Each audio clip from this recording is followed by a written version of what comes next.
Good afternoon. My name is Dan Collins, Fire Captain, Public Information Officer, CAL FIRE Butte Unit, and also the Park incident. I wanted to give you an operational media briefing regarding this incident. We're going to have 5 guest speakers today. I'd like to introduce them now. First, we're going to have Incident Commander Chief Billy C. A second, we'll have Operations Section Chief Jeremy Pierce giving us operational briefing. And then we'll hear from Unit and County Fire Chief Garrett Scholand, followed by Butte County Sheriff Corey Honey, and finally, Miranda Barasox, Butte County PIO. And with that, I'd like to introduce Incident Commander Chief Billy C. Yeah, good afternoon. The park incident currently sits at about 180,000 acres, and I want to preface that. That's where it sits currently. This fire has been rapidly expanding 4,000 to 5,000 acres an hour.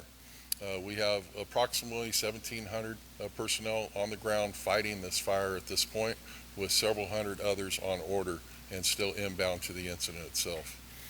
Yesterday we saw dramatic increases in the fire behavior, which we had plume domination around the incident. That's the big smoke columns with the white ice caps on top. With that, it had erratic winds, and we did have impacts to multiple structures throughout the incident.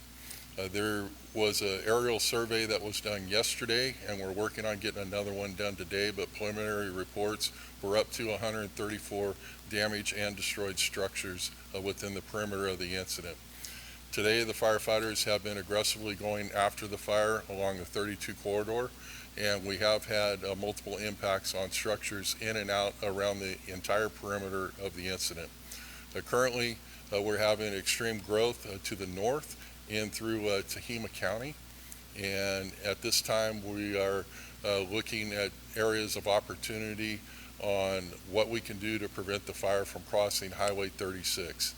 It has not reached that point at this time, but we're in preparation on how we're going to widen and improve that area so we can keep it from moving farther north at this time. I want to stress the point of the erratic fire behavior our firefighters are dealing with out there. It's a dangerous situation. We anticipate that the red flag warnings are going to end this evening, and hopefully we have some dramatic weather increases starting this weekend with cooler temperatures and increased relative humidities, which will provide us better access into the perimeter itself instead of being very defensive in and around the communities, protecting all the assets. Thank you.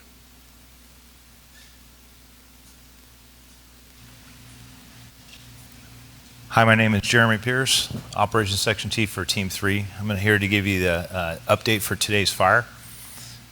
So we start off at the heel of the fire. This is what we call the heel.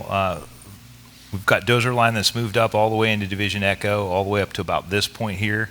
As it's moved up, that line is looking really good. It's been holding for 3 days. Crews are still out there mopping up, making sure that that line holds.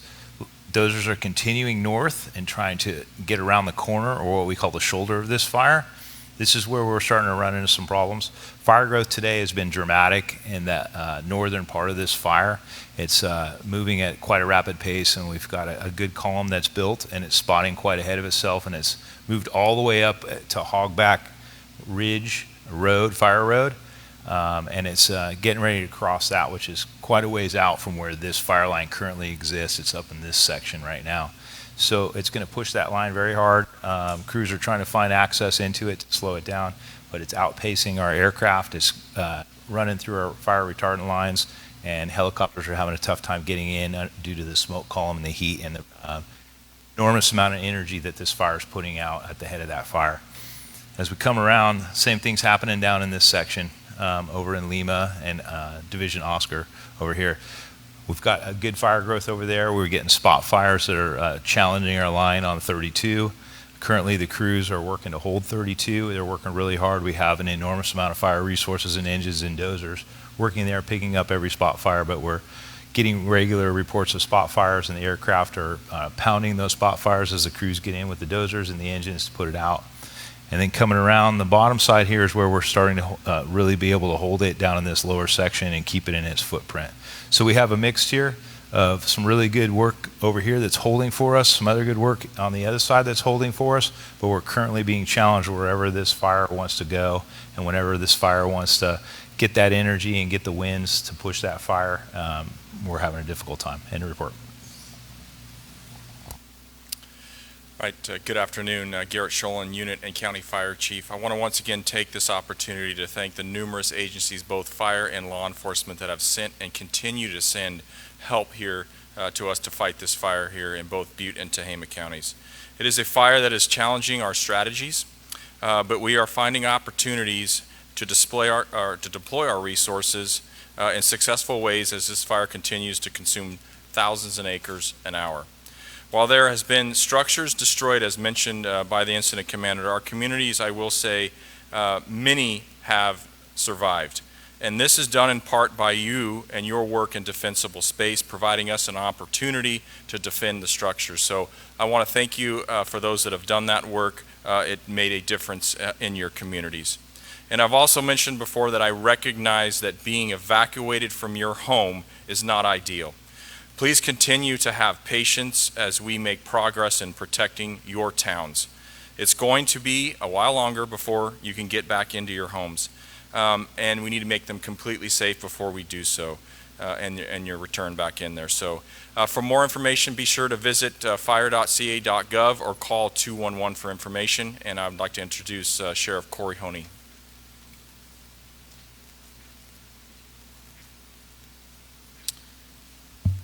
Thank you, Chief. I want to begin this morning's briefing by talking a little bit about the evacuation orders that we have in place and some of the orders that we have been able to downgrade.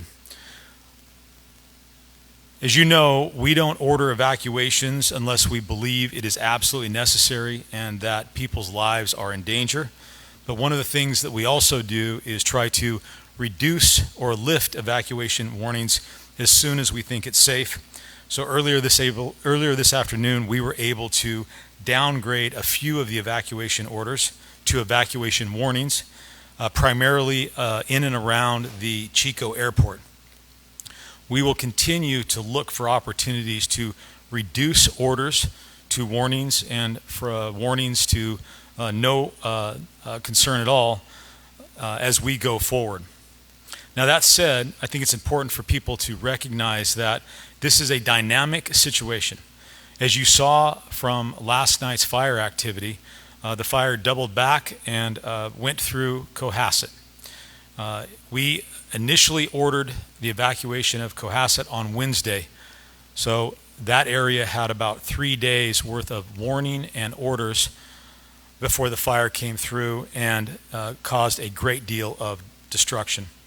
I think it's important to bear in mind that even if you think that the fire isn't immediately threatening the area where you're at and it's still under order, it's because we think there's the potential that it will need to remain evacuated to protect lives.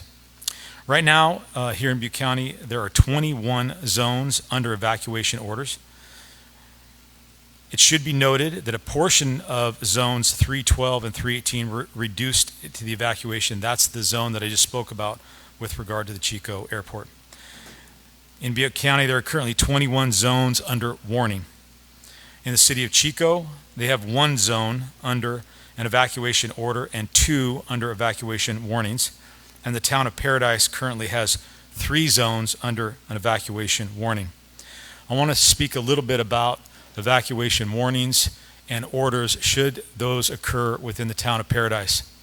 I know many people in our community have the experience of trying to evacuate from Paradise during the campfire. They're well aware of how congested the roads were in an effort to get out there. I think some people are thinking that if there's a need to evacuate Paradise this time, that they should go up the Skyway, through Magalia, Inskip, over to Butte Meadows. The problem with that is that you will be going into an area that is likely impacted by fire and already under an evacuation order. So, if there is a need to evacuate from Paradise, we need you to first evacuate utilizing one of the 3 main roads out of Paradise, Skyway, Clark, or Pence. do not go up the Skyway because you're going to be heading into a more dangerous situation, and those familiar with that road know how narrow it is in some spots and how difficult it is going to be to get there.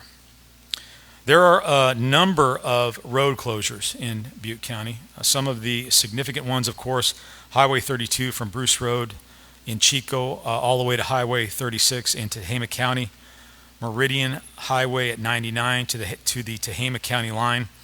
Of course, Cohasset Road from just beyond where the airport is up through Cohasset. There are others, and I think it's important for people to check the roadways before they traverse them. And so I want you to go to the Butte County homepage to check for road closures before you venture onto a road that may be closed. That has the best, most accurate, and up-to-date information, and that's what you need to refer to if you have any questions whatsoever about road closures.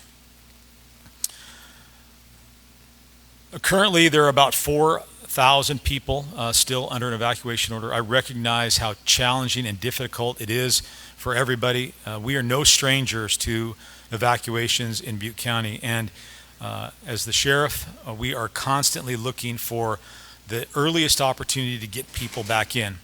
But we recognize that sometimes there's a necessity for you to get back in, and so we will provide escorts through law enforcement.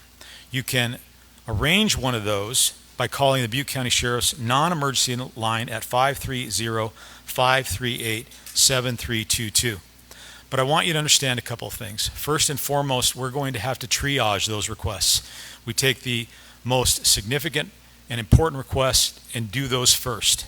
It could come to be that in the evaluation of all the requests we're getting, your request may not be as important as some of the others, and it's going to have to wait. Next, when you call our staff, we recognize that you're angry, you're frustrated, but also understand that our staff we're overworked, they're tired, they're frustrated too. I can assure you that if you call our dispatch center and you yell at them and you call them obscene names and that you demand service while doing that, it's not going to get you to the top of the line.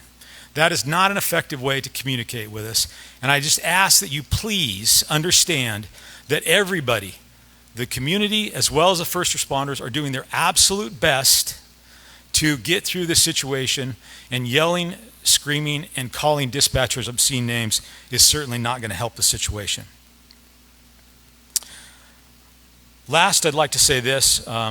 We do really appreciate the efforts of our firefighters, certainly headed by our local Butte County Fire. I know that they worked tirelessly last night to save as many homes as possible. We are well served by our fire professionals here in Butte County. And I also want to thank all of the law enforcement professionals who are out there coordinating evacuations, maintaining the security within those evacuated areas, providing escorts when we have an opportunity to do so. We are being well served by all of those people, and it's an important recognition of how important it is for our local public safety to be properly resourced. Thank you.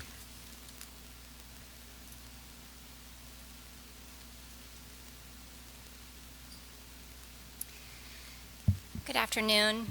My name is Miranda Bowersox. I'm representing Butte County Administration.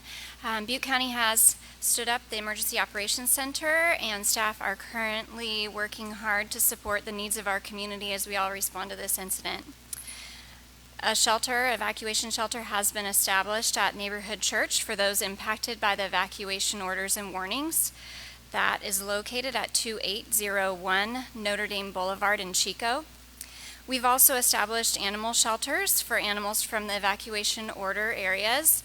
A large animal shelter has been established at Camelot Equestrian Park, located at 1985 Clark Road in Oroville. A small animal shelter is located at 2279 Del Oro in Oroville. Those wishing to make donations for those impacted by the fire are asked to bring those donations to the Oroville Hope Center, located at 2620 Fifth Avenue in Oroville. Monetary donations can also be made through the Red Cross or through North Valley Community Foundation. at www.nvcf.org. It's really important for residents to stay informed at this time. If you use social media, we recommend that you follow all the local agencies' social media pages. We're also sharing information on the Butte County website, so please, if you need to find information on the fire, please visit www.buttecounty.net. Thank you.